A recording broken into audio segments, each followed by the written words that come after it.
வணக்கம். Hema from Madurai. Hema stitching பாயிண்டில் இன்றைக்கி வந்து மினி ஹேண்ட்பேக் ஜூட்டில் ஸ்டிச் பண்ணி காமிக்க போகிறேன். ஃபஸ்ட்டு பாக்கெட் எடுத்துக்கிட்டேன். பாக்கெட்டில் நான் ஓவனில் வந்து 6க்கு 6 ஹைட் 6 வித் 6 எடுத்துகிட்டு 4 பக்கம் சும்மா ஒரு 1/2 இன்ச்சஸ்க்கு மடித்து ஸ்டிச் பண்ணிடுங்க. வச்சுட்டு சென்டர் ரெண்டாக மடித்து சென்டர் மார்க் பண்ணுங்கள். அப்படியே ஒரு மேலே ஒரு டாட்டு கீழே ஒரு டாட் நடுவில் போட்டு சென்டர் மார்க் பண்ணி வச்சுக்கோங்க.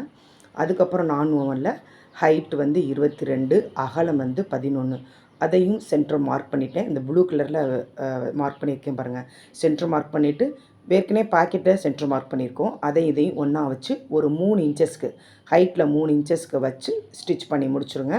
நெக்ஸ்ட் வந்து ஜூட் எடுத்திருக்கேன். ஜூட்டில் அதே அளவு தான் 22x11 எடுத்துகிட்டு சைஸ் பண்ணியிருக்கேன். ஏற்றல் இறக்கலாக இருந்துச்சுன்னா சைஸ் பண்ணிடுங்க. சைஸ் பண்ணிவிட்டு அதுக்கப்புறம் ஒரு ஆர்டிஃபிஷியல் வந்து ஒரு ஃப்ளார் எடுத்திருக்கேன் ஒரு டிசைனுக்காக. மேலே ஒரு 3 இன்ச்சஸ் கீழே ஒரு 3 இன்ச்சஸ் வச்சு உங்களுக்கு வச்சு இந்த பக்கம் நீங்கள் சென்டராகவும் வச்சுக்கலாம், இல்லை சைட்லேயும் வச்சுக்கலாம். உங்களுடைய மாடல் வச்சுக்கிறது உங்களுடைய இஷ்டம்தான். வச்சு சுற்றி ஒரு அடிச்சுக்கோங்க. அதுக்கப்புறம் சென்ட்ரு மார்க் பண்ணியிருக்கோம்ல, சென்ட்ரு மார்க் பண்ணதுலேருந்து லெஃப்ட் அண்ட் ரைட்டில் வந்து 2.5 இன்ச்சு இங்கிட்டு 2.5 இன்ச்சு மார்க் பண்ணி ஹேண்டில் வைக்கிறதுக்காக அடிச்சிருக்கேன். ஹேண்டில் வந்து ஹைட்டு வந்து 15, ஒரு பக்கத்துக்கு 15, இன்னொரு பக்கத்துக்கு 15, 2 எடுத்துக்கோங்க. எடுத்து அந்த சென்ட்ரு மார்க் பண்ணதில் ஸ்டிச் பண்ணிடுங்க. அதுக்கப்புறம் நான் ஓவனில் எடுத்து மேலே போட்டுக்கோங்க. பாக்கெட் வந்து அடியில் இருக்கிற மாதிரி வச்சுக்கோங்க. ஜிப்போட ஹைட்டு வந்து 11.5 வச்சுட்டு ரைட் சைடு ராங் சைடு வச்சு அதை வச்சு அடிச்சிருங்க.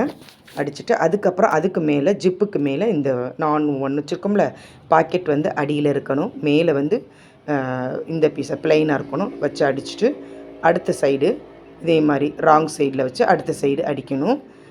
இந்த வியூ பாருங்கள், நல்லா பார்த்துட்டு அதுக்கப்புறம் வந்து இல்லை டவுட்டு எதுனாலும் இது உங்களுக்கு இந்த இது புரியல அப்படின்னா டவுட் எனக்கு கமெண்ட் பண்ணுங்கள். நான் வந்து உங்களுக்கு கண்டிப்பாக ஆன்சர் பண்ணுறேன். அதுக்கப்புறம் ஜிப்பில் வச்சு அடிச்சுட்டு அதுக்கப்புறம் நான் ஓவன் மேலே வச்சு அடிக்கணும். ஃபஸ்ட்டு நம்ம எப்படி அடித்தோம் அதே மாதிரி தான் அடுத்த சைடு அடிக்கணும். அடித்து முடிச்சுட்டு அப்படியே இந்த பக்கம் அப்படி போட்டு நானும் ஒன்று அந்த பக்கம் போட்டு சைஸ் பாருங்கள் எப்படி இருக்குன்னு. அதுக்கப்புறம் ஃபுல்லாக அப்படியே ஒரு 1/2 இன்ச்சுக்கு அப்படியே அடிச்சுட்டு வாங்க. நானும் ஒன்றுலையும் சரி ஜூட்லேயும் சரி அடிச்சுட்டு அடுத்த சைடு அடிக்கையில் ஒரு 4 இன்ச்சஸ்க்கு கேப் போட்டுருங்க. நானும் ஒன்றில் தையல் போடாதீங்க. 4 இன்ச்சஸ் எதுக்கு அப்படின்னா நம்ம வந்து நல்ல பகுதியை வந்து திருப்பணும். இப்போ ராங் சைடு இருக்குது, நம்ம ரைட் சைடில் மாற்றுறதுக்கு பேக் ரெடி பண்ணுறதுக்காக இந்த கேப் வந்து விட்டுருக்கோம். ஏன்னா நம்ம அடித்து முடிச்சுட்டு அந்த பிசிறு தெரியாமல் இருக்கிறதுக்காக ஒரு 4 இன்ச்சு கேப் விட்றோம். கேப் விட்டுட்டு நம்ம கார்னர் பிடிச்சிட்டு இந்த 4 பக்கம் கார்னர் பிடிக்க போகிறோம். ஒரு 1.5 இன்ச்சுக்கு அதுக்காக தான் இந்த கேப் விட்றோம். இந்த மாதிரி சென்ட்ரு மார்க் பண்ணியிருக்கோம் பார்த்தீங்களா, சென்ட்ரு மார்க் பண்ணி இந்த மாதிரி வச்சு கார்னர் பிடிக்கணும். கார்னரை வந்து ஒரு 1.5 இன்ச்சஸ்க்கு 2 இன்ச்சஸ் கூட பிடிக்கலாம். ஏன்னா நல்ல பேஸ் வேணும், நல்ல அகலம் வேணும் அப்படின்னா ஒரு 2.5 இன்ச்சுக்கு பிடிங்க. நான் வந்து 1.5 இன்ச்சஸ்க்கு பிடிச்சிருக்கேன். பிடிச்சிட்டு 4 பக்கம் பிடிச்சிருங்க. நம்ம 4 பக்கம் சென்ட்ரு பார்த்தோம் பார்த்தீங்களா, அப்படி மாதிரி வச்சு பார்த்து 4 பக்கம் பிடிச்சிருங்க. 4 பக்கம் பிடிச்சிட்டு 2 சென்ட்ரும் ஒன்றா இருக்கணும். அதாவது தையல் போட்ட ஒரு 1/2 இன்ச்சு தையல் போட்டோம் பார்த்தீங்களா, அதுவும் சென்ட்ரு ஒரு ப்ளூ கலரில் மார்க் பண்ணிக்க பார்த்தீங்களா, அதுவும் சென்டர் ஒன்றா இருக்கணும்.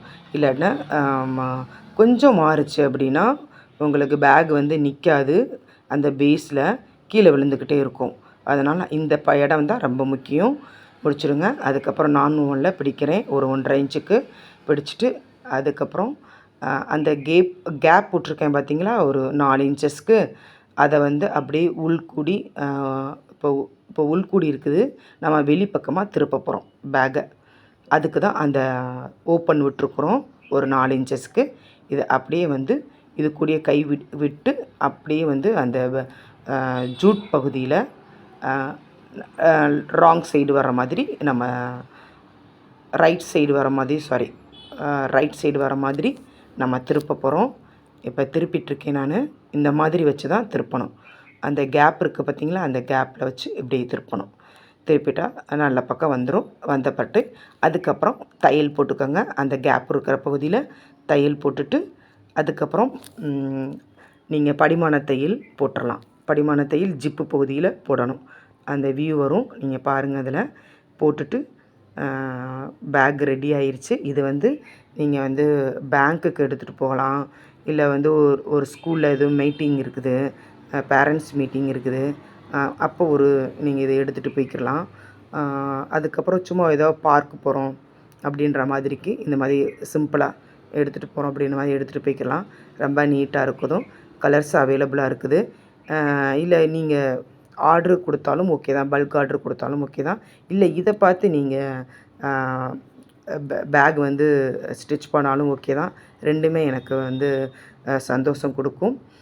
இது இதில் டவுட் இருக்குது அப்படின்னா எனக்கு கமெண்ட் பண்ணுங்கள். 2 சிஸ்டர் சொல்லியிருந்தாங்க, கமெண்ட் பண்ணியிருந்தாங்க, வீடியோ வந்து ஸ்லோவாக போடுங்க அப்படின்ட்டு. நான் வீடியோ ஸ்லோவாக போட்டிருக்கேன். இது உங்களுக்கு புரிஞ்சிருக்கும்னு நினைக்கிறேன். இந்த வீடியோ நல்லாவே ஸ்லோவாக இருக்குது. இதை பற்றி, இந்த வீடியோ பற்றி எப்படி இருக்குது அப்படின்ட்டு எனக்கு கமெண்ட் பண்ணுங்கள். சப்ஸ்கிரைப் பண்ணுங்கள், லைக் பண்ணுங்கள். Thank you friends.